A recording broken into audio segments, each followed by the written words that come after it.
Hello बच्चों, उम्मीद है आप फिट फाट होंगे और अपनी ज़बरदस्त तैयारी कर रहे होंगे पढ़ाई की।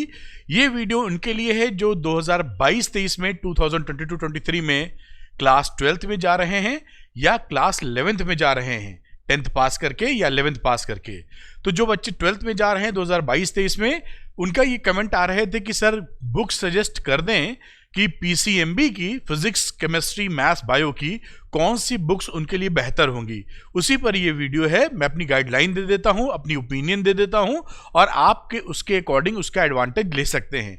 कुछ अपनी एक्सपीरियंस से, कुछ आपके साथ रहने की वजह से, कुछ केयरफुलनेस या पॉइंट्स बताऊंगा जहां पर आप गलती कर सकते हैं, जो आप ना करिएगा। ध्यान रखिएगा, इस वीडियो को पूरा देखिएगा जिससे आपको पूरा एडवांटेज मिले। चलिए बात को तुरंत शुरू करते हैं और ध्यान रखिएगा जो मैं बातें बता रहा हूं बहुत काम की होने वाली हैं। तो बात को शुरू करेंगे। PCMB books class 12th and 11th जो बच्चे जा रहे हैं सेशन 2022-23 के लिए। पहली बात करते हैं कि बच्चों ये जो बुक्स की स्ट्रेटजी है या जो बुक्स होनी चाहिए आपके पास, वो 3 बुक्स के अराउंड ही आपकी पूरी प्रिपरेशन 12th क्लास की या 11th क्लास की। मैं 12th की ज्यादा चर्चा करूंगा, 11th वाले इसी को कॉपी पेस्ट समझ लें। तो 12th क्लास की जो पूरी प्रिपरेशन है वो घूमेगी। पहली बुक रहेगी एनसीईआरटी। पीसीएमबी में फिजिक्स की, केमिस्ट्री की, मैथ्स की, बायो की एनसीईआरटी बेस है। एनसीईआरटी तो लेना ही होगा और लेके रहेंगे ही आप। अगर कोई टीचर आपसे बोलता है कि एनसीईआरटी पढ़ने की जरूरत नहीं है, तो मेरे ख्याल से वो ठीक नहीं कह रहे हैं। आप एनसीईआरटी पे खूंटा गाड़ के बैठ जाइएगा, एनसीईआरटी पढ़नी रहेगी। अब क्या होता है कि कई बार एनसीईआरटी में, क्योंकि एनसीईआरटी में आप देखेंगे उसको पतली करने की चाहत होती है और पतली बुक्स भी होती हैं, तो कई ऐसे टॉपिक्स रहते हैं। मैं फिजिक्स की ज्यादा चर्चा कर रहा हूं एग्जांपल देते वक्त, कि कई टॉपिक्स छोटे करने के चक्कर में आपको वो टॉपिक ठीक से समझ में नहीं आते हैं। आपको वो टॉपिक डिटेल में समझने पड़ते हैं, आसान भाषा में, जैसे बात समझ में आवे। जहां तक किताब की बात है तो आपको वहां पर रिफ्रेशर बुक की या रेफरेंस बुक की जरूरत पड़ जाती है, इसलिए आपको रेफरेंस बुक की आवश्यकता होती है।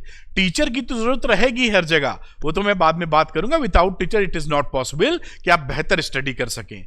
लेकिन जहां तक किताब की बात है कि रेफरेंस बुक की आवश्यकता पड़ेगी, इसलिए एनसीईआरटी के साथ साथ जो कि आप पीसीएमबी के रखेंगे, मैं रेफरेंस बुक भी सजेस्ट कर दूंगा क्या हो सकती है।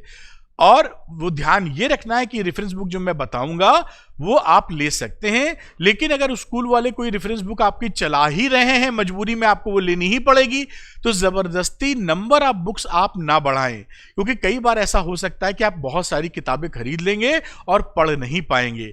तो आप वही किताबें या उतनी ही किताब लें जिनको आप पढ़ सकें। दुकान ना लगाइएगा किताबों की। किताब खरीदने से नॉलेज नहीं बढ़ेगी। किताब लेकर, एक किताब या 2 किताब लेकर उनको पूरी तरह अगर आप पढ़ेंगे तो ज्यादा नॉलेज आएगी। आगे बात करते हैं एनसीईआरटी एग्जाम्पलर। एनसीईआरटी एग्जाम्पलर क्या है? एक तरीके से आप मान सकते हैं ये हॉट्स डाटा बैंक है या क्वेश्चन बैंक है, ऐसे बोल लीजिए आप।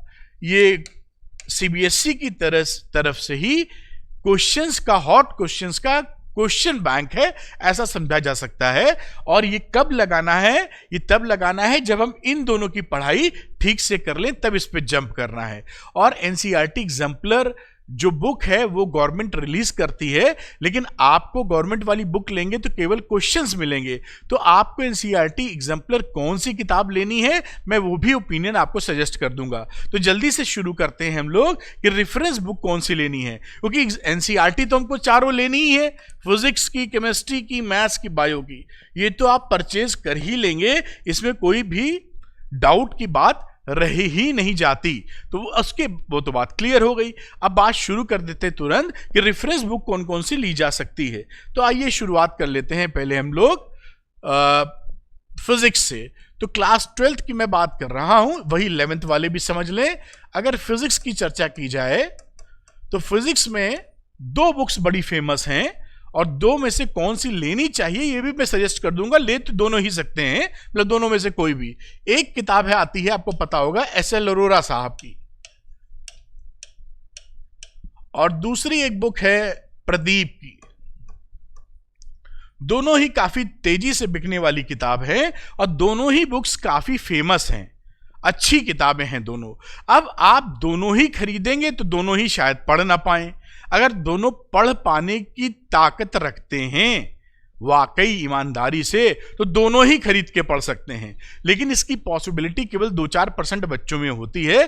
तो अगर एक ही किताब लेनी है जो कि नॉर्मली 95% 97% बच्चे ही करेंगे, तो मेरा जो वोट जाता है वो एसएल अरोरा की तरफ जाता है, क्योंकि इसमें कंटेंट ज्यादा दिया है, क्वेश्चन ज्यादा हैं, भाषा भी काफी आसान लगती है मुझे। इससे आपका बोर्ड तो होता ही होता है, आप नीट की प्रिपरेशन कर रहे हैं, जेईई मेंस की प्रिपरेशन कर रहे हैं, उस तरफ भी काफी लिंकेज बैठा देती है।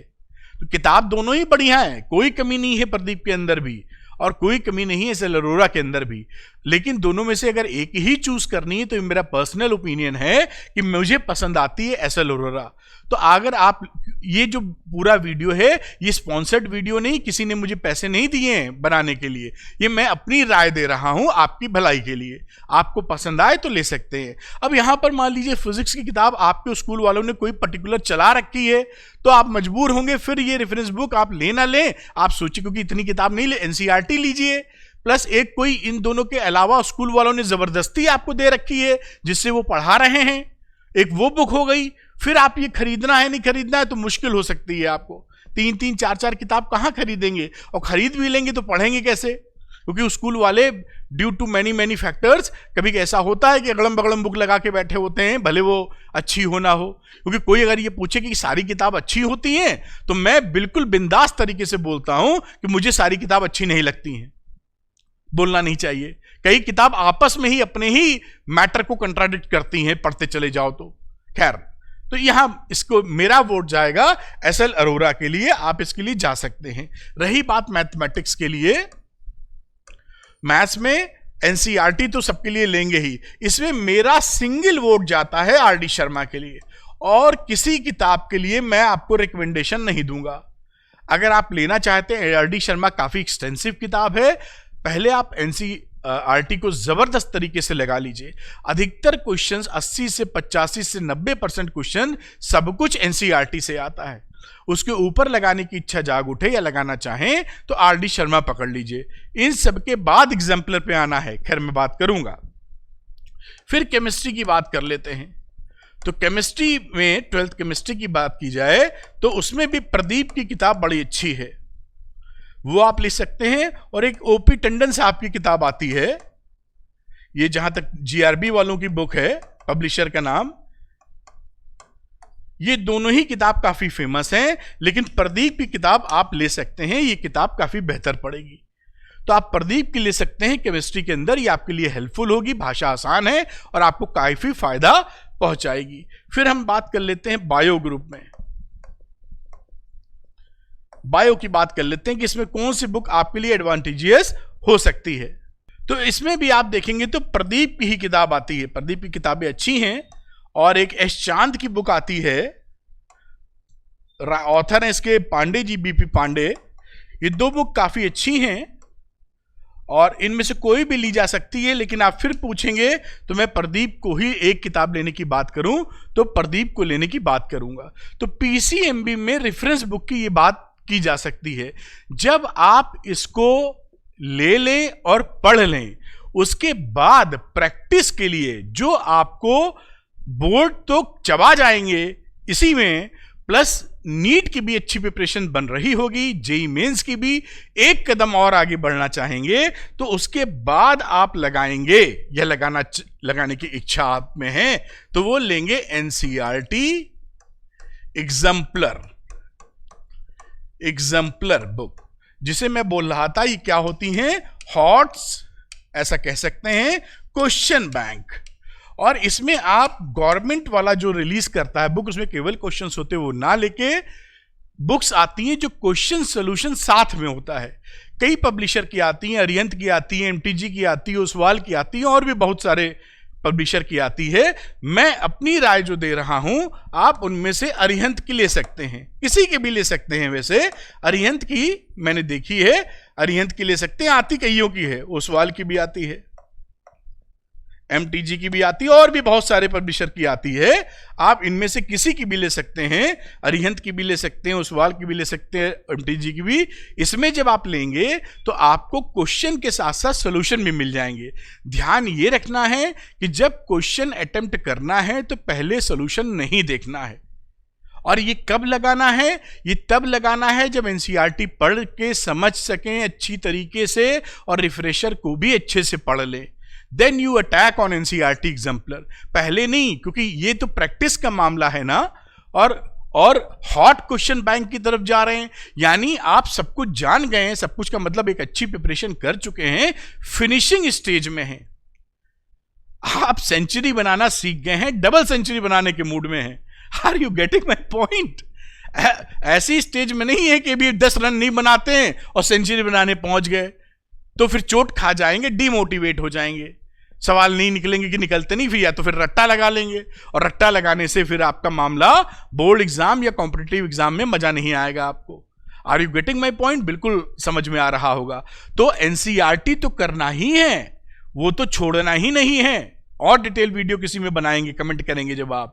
साथ में रिफ्रेशर बुक की जरूरत इसलिए पड़ जाती है क्योंकि एनसीईआरटी के कई टॉपिक्स ऐसे होते हैं जिनको डिटेल्ड में ज्यादा एग्जाम्पल के साथ सरल भाषा में समझना होता है।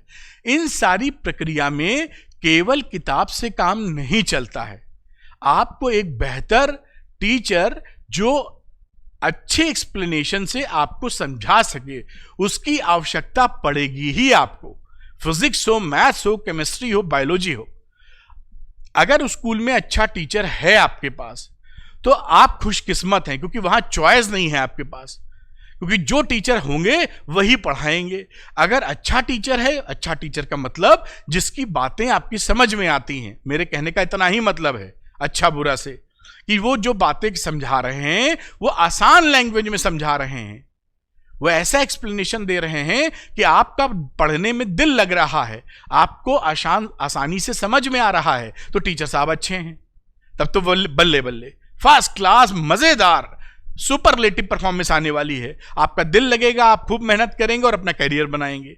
दुर्भाग्यवश अगर ऐसा नहीं हो पा रहा है, अधिकतर स्कूलों में ऐसा नहीं हो पाता, तो आप किसी कोचिंग सेंटर जा रहे होंगे, शायद अधिकतर बच्चे जाते हैं, वहां पर एक बेहतर टीचर मिल जाए ऐसी उम्मीद कर रहे हैं। अगर वहां बेहतर टीचर मिल गया तो बड़ी अच्छी बात है भाई, बढ़िया है। लेकिन कभी ऐसा होता है कि वहां पता लगा केमिस्ट्री का टीचर सही है, फिजिक्स का टीचर गड़बड़ मिल गया, या आपके मन माफिक नहीं है, भाषा उसकी इतनी कॉम्प्लेक्स है कि डेरिवेशन में ही घुमा दिया उसने आपको, या ऐसी दिक्कत हो गई। तो अगर आपको एक्सप्लेनेशन में यह इंटरेस्टिंग तरीके से आसानी से मैथ फिजिक्स में कहीं दिक्कत हो रही है, तो उसको लेके हम लोग एक कोर्स लेके आए हैं आपके लिए, 12th वालों के लिए, जो 2022-23 में है, 12th math physics, 12th maths और 12th फिजिक्स का, जहां मैं खुद आपके लिए पढ़ाता हूं आसान भाषा में मैथ और फिजिक्स, एक्सट्रीमली इजी लैंग्वेज में और मोटिवेशनल जोशीले अंदाज में, जिससे आपका पढ़ाई में मन लगता है। अगर आप चाहते हैं तो लिंक दिया है डिस्क्रिप्शन में, कोर्सेज में ज्वाइन कर सकते हैं और उम्दा क्वालिटी टीचिंग का लुत्फ ले सकते हैं और अपनी पढ़ाई को, अपने करियर को बना सकते हैं। Thank you very much. मेरे ख्याल से ये वीडियो आपके लिए काफी अच्छा रहा होगा। कमेंट करके बताइए और कहाँ इश्यूज या दिक्कत हैं, मैं आपके लिए हाजिर हूं मदद करने के लिए। उम्मीद करता हूं कि आप अपने जीवन को बनाने के लिए कड़ी मेहनत करेंगे और अपना नाम रोशन करेंगे। Thank you very much. Wish you all the best. God bless you. Bye.